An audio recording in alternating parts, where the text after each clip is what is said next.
जब हम किसी गगनचुंबी इमारत के निर्माण के बारे में सोचते हैं ना, तो जाहिर है शुरुआत हमेशा नींव से होती है। मतलब ईंट, सीमेंट और एक बहुत ही सीधे क्रमिक तरीके से। बिल्कुल, एक एक मंजिल करके। राइट। पहले एक मंजिल बनेगी, फिर दूसरी, और इसी तरह धीरे धीरे इमारत ऊपर जाएगी। ये एक स्थापित नियम है। लेकिन जरा कल्पना करने की कोशिश कीजिए कि क्या हो अगर कोई सीधे नींव से उठकर बीच की सारी मंजिलों को दरकिनार करते हुए एक ही छलांग में 100वीं मंजिल पर पहुंचने की बात करे। ओह, वो तो सीधे सीधे साइंस फिक्शन लगता है। एग्जैक्टली। और वो भी ईंटों और गारे से नहीं, बल्कि आर्टिफिशियल इंटेलिजेंस, रोबोटिक्स और किसी भविष्य की तकनीक के सहारे। सोचने में ये थोड़ा अजीब लगता है कि कोई इकोनॉमी विकास के बुनियादी चरणों को पूरी तरह से कैसे छोड़ सकती है। ये निश्चित रूप से सामान्य इंजीनियरिंग या जो पारंपरिक अर्थशास्त्र है उसका हिस्सा तो नहीं है। मतलब अर्थशास्त्र में हम हमेशा एक क्रमिक विकास की बात करते हैं। हाँ, पहले कृषि। बिल्कुल, पहले कृषि, फिर बुनियादी कारखाने आते हैं, फिर भारी उद्योग और अंत में सेवा क्षेत्र या जिसे हम सर्विसेज कहते हैं। लेकिन जिस क्वांटम जंप या लंबी छलांग की हम यहाँ बात कर रहे हैं, जो आज का हमारा विषय है, राइट, वो विकास के इस पुराने और धीमे रास्ते को पूरी तरह से चुनौती देता है। ये एक ऐसा मॉडल है जो धीमी प्रगति की प्रतीक्षा करने के बजाय सीधे भविष्य की तकनीकों को अपनाकर अर्थव्यवस्था को रातों रात बदलने का विजन रखता है। और आज की इस गहन चर्चा में हमारा विषय ठीक ऐसा ही एक मास्टर प्लान है। तो ठीक है, चलिए इसे अनपैक करते हैं। हम आज पश्चिम बंगाल की अर्थव्यवस्था की वर्तमान स्थिति और इससे $1 ट्रिलियन, जो कि लगभग 80 से 85 लाख करोड़ रुपए होता है। जी, तो इतनी बड़ी इकोनॉमी बनाने के एक बेहद महत्वाकांक्षी विजन पर बात कर रहे हैं। जिस रोड मैप पर हम चर्चा कर रहे हैं उसका आधार एक बहुत ही विस्तृत और रणनीतिक ब्लॉग पोस्ट है जिसका नाम है बैरक-केफ्स, बंगाल एंड ट्रिलियन। काफी दिलचस्प सोच है। बहुत दिलचस्प है। और आज का हमारा मिशन ये डिकोड करना है कि कैसे एक ऐसा राज्य जहां आज भी कृषि क्षेत्र में सबसे ज्यादा लोग काम करते हैं और जिस पर कर्ज का एक बड़ा बोझ है, वो पारंपरिक औद्योगिकरण के धीमे रास्ते को छोड़कर 20% की वार्षिक वृद्धि दर हासिल करने के लिए सीधे भविष्य की तकनीकों का रुख कर सकता है। और मुझे लगता है कि ये सिर्फ पश्चिम बंगाल के विकास की बात नहीं है। बिल्कुल नहीं। सच कहूं तो ये किसी भी संघर्षरत अर्थव्यवस्था के लिए एक ब्लूप्रिंट हो सकता है। तो चलिए इस पूरी बात की परतें खोलते हैं। शुरुआत कहाँ से की जाए? इस पूरी चर्चा की शुरुआत जमीनी हकीकत से होनी चाहिए। Reality check. एग्जैक्टली। क्योंकि कोई भी छलांग कितनी लंबी होगी और वो कितनी सफल होगी, ये पूरी तरह से इस बात पर निर्भर करता है कि जिस लॉन्च पैड से उड़ान भरी जा रही है उसकी वर्तमान स्थिति क्या है। अगर आपका लॉन्च पैड कमजोर है तो आप 20% ग्रोथ की छलांग नहीं लगा सकते। बात तो एकदम सही है। और इस आर्थिक रोड मैप के जो आंकड़े हैं वे हमें इस लॉन्च पैड की एक बहुत ही स्पष्ट लेकिन थोड़ी जटिल तस्वीर देते हैं। अगर हम आज की बात करें तो पश्चिम बंगाल भारत की 6ठी सबसे बड़ी राज्य अर्थव्यवस्था है। मतलब ये राष्ट्रीय जीडीपी का लगभग 6% हिस्सा है, जो कि काफी बड़ा नंबर है। बहुत बड़ा है। 2025-26 के अनुमानित आंकड़ों के अनुसार इस राज्य की जो नॉमिनल जीएसडीपी है वो लगभग 20.3 लाख करोड़ रुपए है। डॉलर में कहें तो करीब 210 से 230 बिलियन डॉलर के बराबर। राइट। तो संख्या के लिहाज से देखें तो ये कोई छोटी अर्थव्यवस्था नहीं है, एक बहुत बड़ा तंत्र है। लेकिन यहीं पर कैच है। यहाँ जो बात सबसे ज्यादा ध्यान खींचती है वो ये है कि जब हम इन विशाल आंकड़ों को देखते हैं तो इकोनॉमी ऊपरी तौर पर बहुत मजबूत दिखाई देती है। हाल के वर्षों में 6.8 से 8.6% की वास्तविक वृद्धि दर भी दर्ज की गई है। हाँ, जो कि बुरी नहीं है। बिल्कुल बुरी नहीं है। लेकिन जैसे ही हम सतह से थोड़ा नीचे जाते हैं ना, कुछ बुनियादी दरारें साफ नजर आने लगती हैं। उदाहरण के लिए प्रति व्यक्ति आय के मामले में ये राज्य काफी पीछे है, करीब 21वें स्थान पर। राइट। जी, 21वें स्थान पर। इसका सीधा सा मतलब यह है कि समग्र रूप से अर्थव्यवस्था का आकार तो बड़ा है, लेकिन जो औसत व्यक्ति की जेब में पैसा पहुंच रहा है वो राष्ट्रीय औसत से काफी कम है। मतलब धन का वितरण उस तरह से नहीं हो रहा है जैसा एक स्वस्थ अर्थव्यवस्था में होना चाहिए। बिल्कुल। और मुझे लगता है यहीं पर सबसे बड़ा और शायद सबसे दिलचस्प विरोधाभास सामने आता है। सोस में इस पूरे परिदृश्य को समझाने के लिए एक बहुत ही सटीक आर्थिक शब्द का इस्तेमाल किया गया है, प्रीमेच्योर टर्शियराइजेशन, यानी समय से पहले सेवा क्षेत्र का हावी हो जाना। एग्जैक्टली। अगर हम आउटपुट को देखें तो अर्थव्यवस्था का 53 से 55% हिस्सा सर्विसेज यानी सेवा क्षेत्र से आ रहा है। ये बहुत बड़ा हिस्सा है। लेकिन दूसरी तरफ एक अजीब सी बात है कि रोजगार का एक बहुत बड़ा प्रतिशत आज भी कृषि पर निर्भर है, जबकि कृषि का कुल आउटपुट में योगदान सिर्फ 17 से 21% के बीच है। ये क्लासिक इम्बैलेंस है। हाँ, अगर मैं इसे एक एनालॉजी से समझाऊं, मैं इसके बारे में सोच रही थी, तो ये स्थिति मुझे एक ऐसी पुरानी मशीन की तरह लगती है जिसका सबसे छोटा गियर, जो कि कृषि है, वो सबसे तेजी से घूम रहा है, सबसे ज्यादा घिस रहा है, लेकिन मशीन को आगे नहीं बढ़ा पा रहा क्योंकि आउटपुट कम है। बहुत सही कहा। और वहीं जो सबसे बड़ा गियर है, यानी हमारा सर्विस सेक्टर, वो तेजी से आउटपुट तो दे रहा है, लेकिन वो इतना बड़ा और चिकना है कि पर्याप्त लोगों को अपने साथ जोड़कर रोजगार पैदा नहीं कर पा रहा। ये मशीन और गियर वाली एनालॉजी इस स्थिति को समझने के लिए एकदम परफेक्ट है। कृषि क्षेत्र में जो समस्या हम देख रहे हैं ना, उसे अर्थशास्त्र में प्रच्छन्न बेरोजगारी या अंडर एम्प्लॉयमेंट कहा जाता है। इसका क्या मतलब हुआ? इसका सीधा सा मतलब है कि एक खेत में जहां 2 लोगों की जरूरत है, वहां 5 लोग काम कर रहे हैं। ओ, मतलब 3 लोग फालतू में लगे हुए हैं। एग्जैक्टली। वे काम करते हुए तो दिख रहे हैं, लेकिन उनकी असल उत्पादकता या प्रोडक्टिविटी लगभग 0 है। और ये लक्षण उन अर्थव्यवस्थाओं में दिखाई देता है जिन्होंने मैन्युफैक्चरिंग या कारखानों वाले उस महत्वपूर्ण चरण को पूरी तरह से विकसित नहीं किया, जो कि बीच वाली मंजिलें हैं। राइट। आमतौर पर जब कोई देश या राज्य कृषि से आगे बढ़ता है, तो लोग खेतों से निकलकर कारखानों में जाते हैं। कारखाने लाखों लोगों को काम देते हैं। हाँ, ब्लू कॉलर जॉब्स। बिल्कुल। लेकिन इस प्रीमेच्योर टर्शियराइजेशन में वो कारखानों वाला चरण छोड़ दिया जाता है। इकोनॉमी सीधे आईटी, रिटेल या अन्य सेवाओं में छलांग लगा देती है, जहां काम करने के लिए आपको उच्च शिक्षा की जरूरत होती है, जो हर किसान के पास नहीं होती। सही कहा। तो ये सिर्फ वर्तमान नीतियों की समस्या नहीं लगती। क्या ये किसी ऐतिहासिक डी इंडस्ट्रियलाइजेशन, मेरा मतलब है औद्योगिकरण में आई गिरावट का परिणाम है? क्योंकि हमने हमेशा सुना है कि आज़ादी के समय या उसके कुछ दशकों बाद तक ये क्षेत्र पूरे देश में उद्योगों का गढ़ हुआ करता था। हाँ, अगर हम बड़ी तस्वीर को देखें ना, तो ये रातों रात नहीं हुआ है। ऐतिहासिक रूप से ये क्षेत्र जूट, चाय और भारी इंजीनियरिंग जैसे पुराने और श्रम गहन उद्योगों पर बहुत अधिक निर्भर रहा। पुराने जमाने की इंडस्ट्रीज। बिल्कुल। लेकिन समय के साथ दुनिया बदल गई। प्लास्टिक के आने से जूट की मांग काफी कम हो गई। इसके अलावा अतीत में कई दशकों तक नीतिगत अनिश्चितताएं रहीं, जमीन अधिग्रहण से जुड़े बहुत बड़े बड़े विवाद हुए। हाँ, हमने उनके बारे में काफी सुना है। राइट। और प्रशासन से जुड़ी जटिलताओं ने बड़े पैमाने पर प्राइवेट इन्वेस्टमेंट को यहाँ आने से रोका। इसके साथ ही एक और बड़ा आर्थिक बोझ है जिस पर बात करना बहुत जरूरी है। वो क्या है? कर्ज का बोझ, जिसे हम विप्र जीएसडीपी अनुपात कहते हैं, वो लगभग 38% है। 38%? वो तो बहुत अधिक होता है। बहुत ज्यादा है। इसका व्यवहारिक अर्थ ये है कि सरकार जो भी टैक्स या रेवेन्यू वसूलती है, उसका एक बहुत बड़ा हिस्सा केवल पुराने कर्जों का ब्याज चुकाने में चला जाता है। तो मतलब विकास के लिए पैसे ही नहीं बचते। एग्जैक्टली।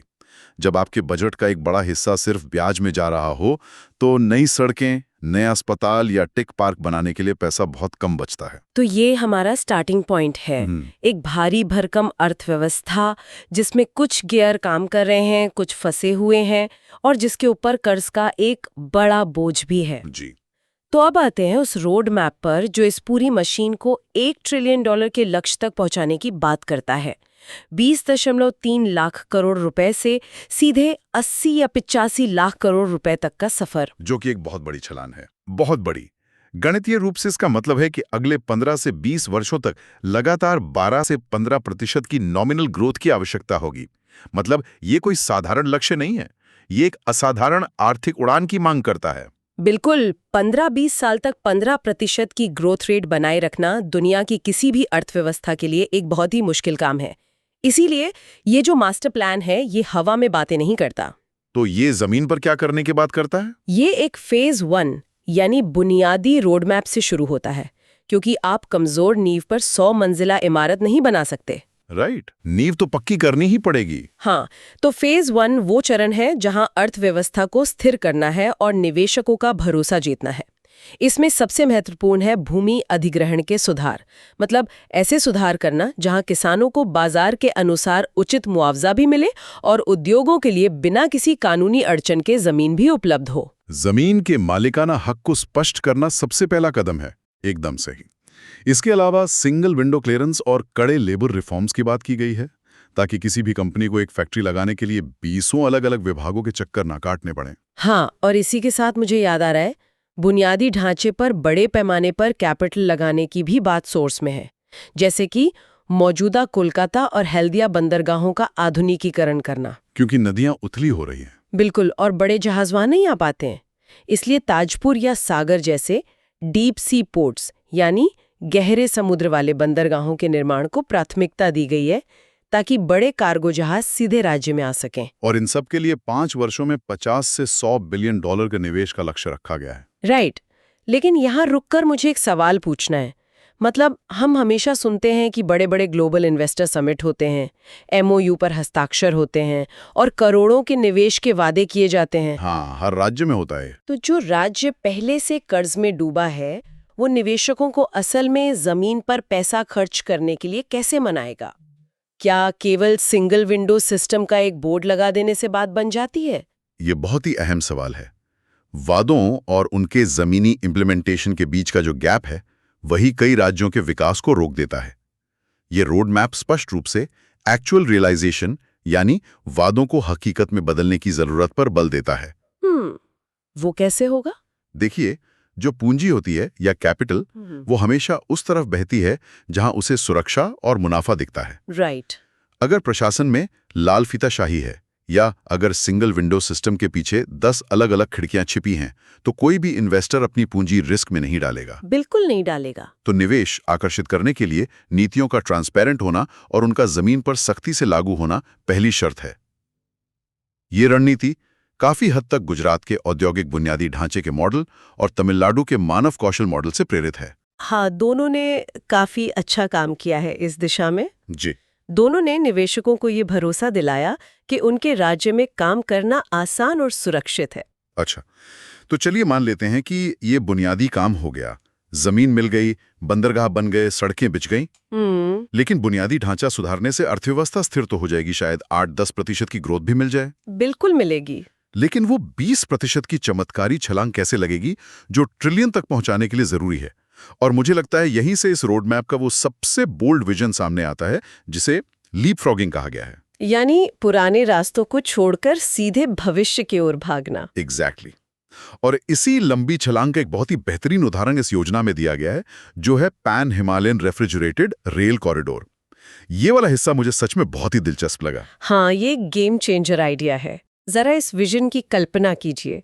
नेपाल, बिहार, उत्तर प्रदेश से होते हुए पश्चिम बंगाल के बंदरगाहों तक एक dedicated cold chain rail line, जो किसानों को सीधे दुबई और सिंगापुर के बाजारों से जोड़ते।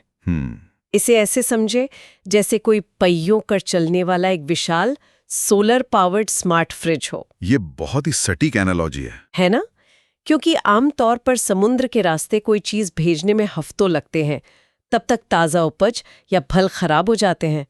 लेकिन अगर एक ऐसी तेज ट्रेन हो जो हिमालय की तलहटी से ताज़ा उपज उठाए और बिना तापमान बदले उसे सीधे एक्सपोर्ट के लिए बंदरगाह तक ले जाए, तो ये पूरी सप्लाई चेन को ही पलट कर रख देगा। राइट। अगर हम इसके पीछे के इकोनॉमिक्स को समझें, तो ये विचार सिर्फ ट्रांसपोर्टेशन को तेज करने के बारे में नहीं है, ये मूल्य संवर्धन या वैल्यू एडिशन के बारे में है। अच्छा, थोड़ा और समझाइए। देखिए, कृषि अक्सर उन चीजों का व्यापार है जो जल्दी खराब हो जाती हैं, पेरिशेबल गुड्स।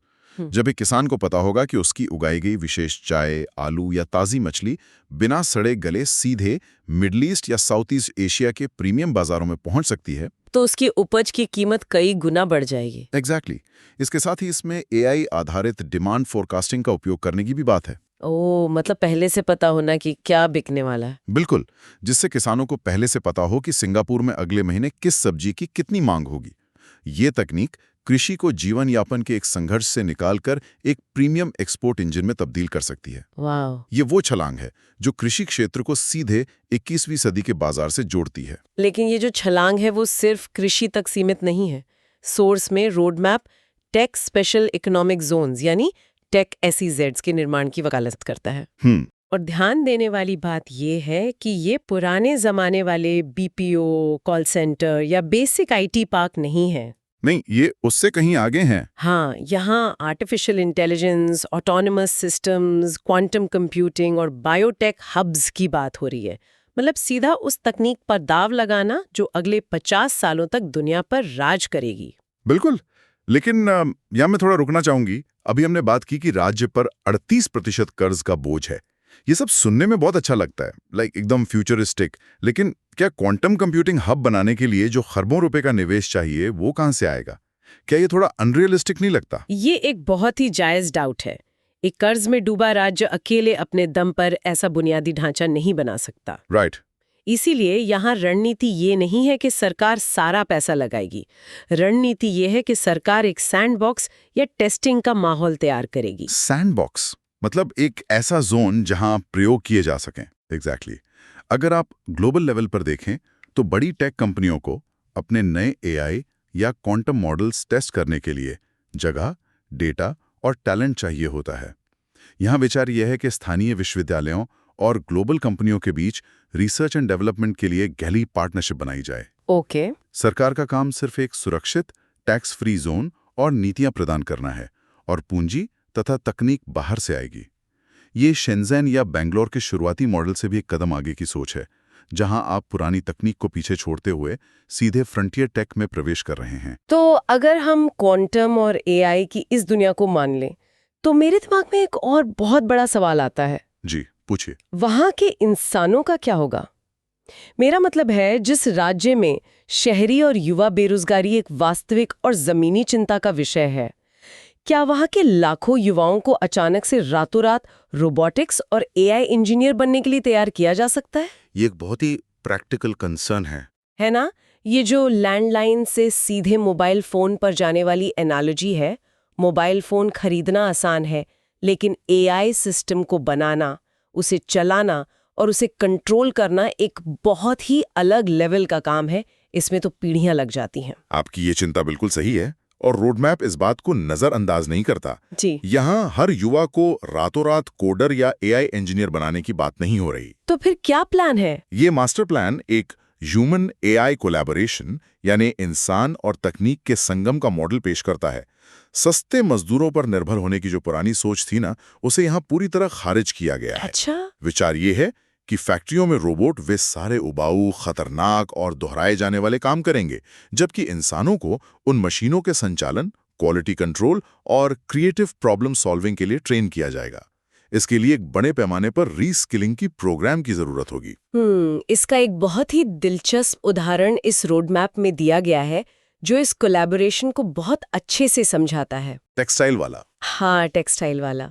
पश्चिम बंगाल अपने पारंपरिक वस्त्रों जैसे मलमल और जामदानी के लिए सदियों से पूरी दुनिया में जाना जाता है। बिल्कुल, बहुत फेमस है। यहाँ विचार इन सदियों पुरानी कलाओं को रोबोटिक माइक्रो फैक्ट्रीज और नैनोटेक से जोड़ने का है। ये बहुत ही ब्रिलियंट आइडिया है ना? मतलब विशाल प्रदूषण फैलाने वाले कारखानों के बजाय छोटे छोटे स्थानीय हब होंगे, जहां बुनकर और कारीगर अपनी रचनात्मकता और पीढ़ियों पुरानी कला का उपयोग करेंगे।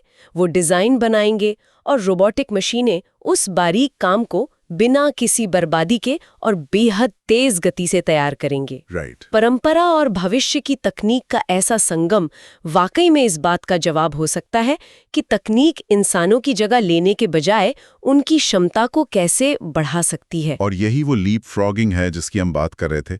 सस्ते श्रम वाले जो पसीने से भरे कारखाने होते थे, उस दौर को छोड़कर सीधे ऑटोमेशन और एआई के युग में प्रवेश करना, जहां इंसान की रचनात्मकता की कीमत हो। एग्जैक्टली, ना कि सिर्फ उसके शारीरिक श्रम की। लेकिन आपको बता दूं, तकनीक का उपयोग सिर्फ कारखानों या कृषि तक सीमित नहीं रखा गया है। हाँ, सोर्स में प्रशासन की भी बात की गई है। बिल्कुल। इस पूरे मास्टर प्लान का शायद सबसे रेवोल्यूशनरी हिस्सा प्रशासन और गवर्नेंस में एआई का उपयोग है। ये वाला पार्ट तो मुझे बहुत ही बोल्ड लगा। पूरे भारत में पहली बार प्रशासन को पूरी तरह से एआई आधारित बनाने का विजन रखा गया है। परमिट की मंजूरी, बुनियादी ढांचे की प्लानिंग और नागरिकों को दी जाने वाली सेवाएं, जो आमतौर पर महीनों लेते हैं। हाँ, वे सब महीनों या हफ्तों की बजाय कुछ दिनों या घंटों में पूरी हो सकेंगे। देखिए, प्रशासन में एआई का उपयोग सुनने में तो बहुत अच्छा लगता है। लाल फीताशाही खत्म करना हर कोई चाहता है। लेकिन मेरा सवाल ये है कि एक सिस्टम जो दशकों से खास तरीके से काम कर रहा है, क्या वहाँ कोई अधिकारी एआई की सिफारिशों को आसानी से मानेगा? ये एक बहुत बड़ा रोड ब्लॉक हो सकता है। राइट। मतलब क्या करप्शन इतनी आसानी से खत्म हो जाएगा? यहीं पर एक्सप्लेनेबल एआई की अवधारणा काम आती है। एक्सप्लेनेबल एआई, ये क्या होता है? एक्सप्लेनेबल एआई का मतलब है कि मशीन ने जो भी फैसला लिया है, उसके पीछे का पूरा तर्क और नियम वो स्पष्ट रूप से बता सकती है।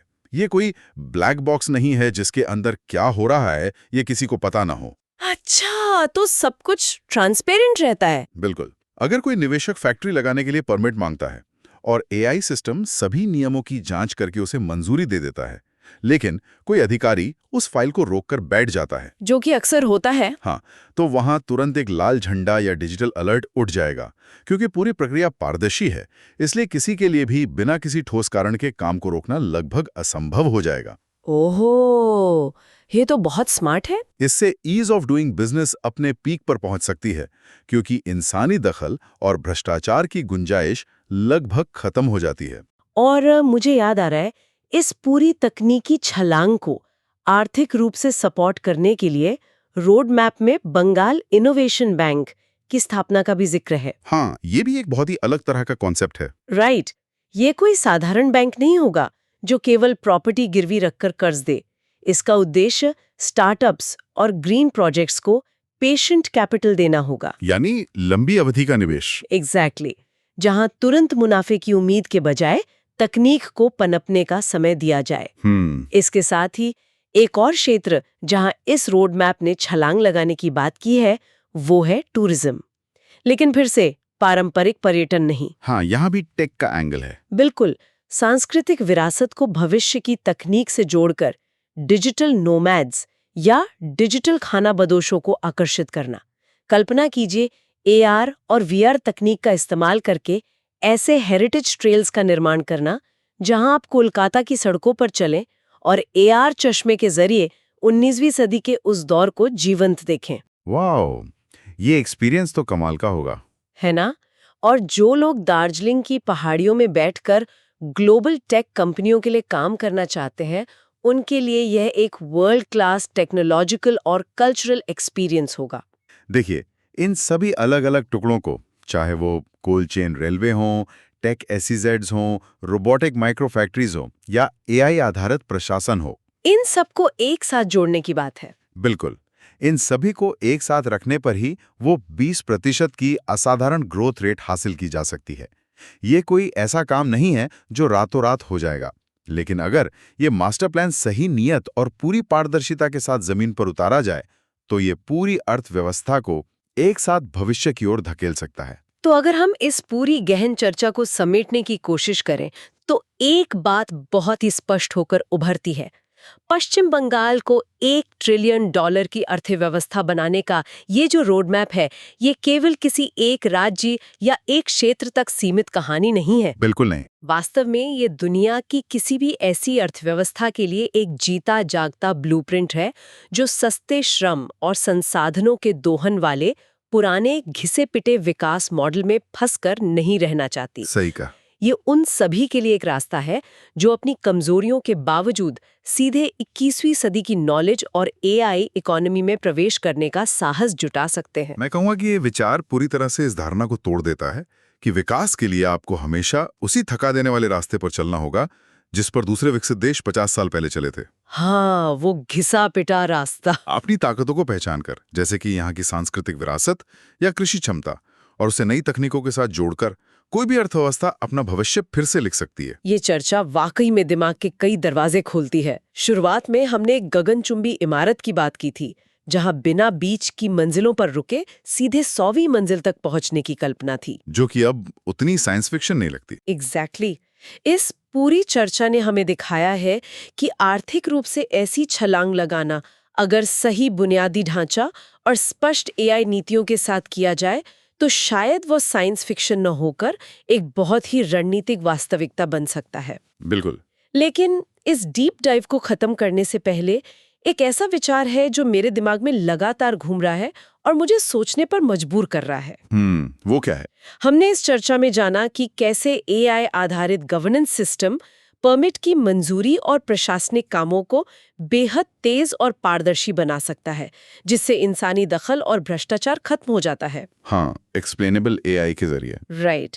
लेकिन जरा इस विचार को थोड़ा और आगे लेकर चलते हैं। अगर किसी राज्य की पूरी नौकरशाही, सभी नियम कानूनों और यहाँ तक कि बड़े बुनियादी ढांचे की नीति निर्माण भी पूरी तरह से एआई और पारदर्शी एल्गोरिदम द्वारा संचालित होने लगे, तो क्या भविष्य में हमें पारंपरिक राजनेताओं की आवश्यकता ही खत्म हो जाएगी? अगर कोई मशीन बिना किसी इंसानी कमजोरी के केवल डेटा और जनता की भलाई के आधार पर सबसे सही निर्णय ले सकती है, तो क्या एक दिन ये तकनीक सत्ता को हमेशा के लिए राजनीतिक मध्यस्थों से छीनकर सीधे जनता के हाथों में सौंप सकती है? वाह, ये तो एक बहुत ही गहरा सवाल है ना? क्या वो सबसे बड़ी और अंतिम छलांग सिर्फ अर्थव्यवस्था की नहीं, बल्कि पूरी शासन व्यवस्था की होगी? ये एक ऐसा सवाल है जो भविष्य के गर्भ में छिपा है और जिस पर हमें शायद गंभीरता से सोचना शुरू कर देना चाहिए। और इसी विचार के साथ हम आज की इस गहन चर्चा को यहीं विराम देते हैं।